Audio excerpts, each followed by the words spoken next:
कभी उद्बोधन निकलें तो ऐसे वचन निकल पड़ते हैं जैसे हमारी अभी पिछली इस तारीख को 1 तारीख को निकल पड़े। वास्तव में हम कांजी स्वामी जी के तत्व ज्ञान के विरोधी नहीं हैं, लेकिन उनकी आड़ में जो लोग जिन मुद्रा का तिरस्कार करते हैं उनके अनुमोदक भी नहीं। तत्व ज्ञान तो जरूरी है, बिना तत्व ज्ञान के ही तो ये सारा संसार बढ़ रहा है।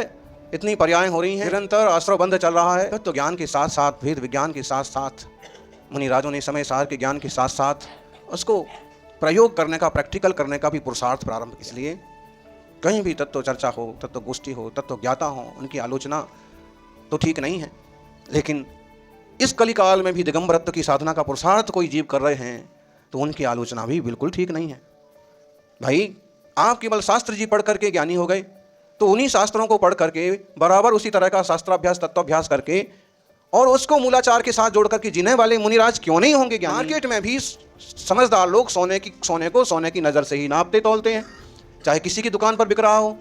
ऐसा तो नहीं कि हमारी दुकान पर बिके सो सोना और दूसरे की दुकान पर बिके सो पीतल। दूसरे की दुकान पर भी हो सकता है, आपकी धारणा में, आपकी मान्यता में जो फिट बैठ गया।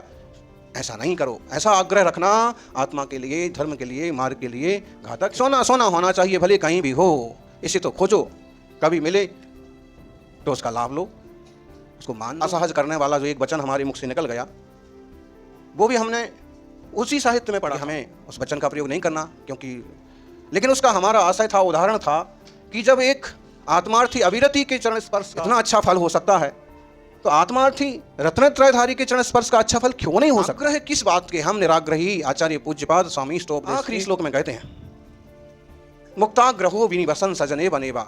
आग्रहों को छोड़ करके चाहे आप जन समूह के बीच में रह लो और चाहे वन में रह लो, आग्रह ऐसे हटाग्रह से लाभ क्या है?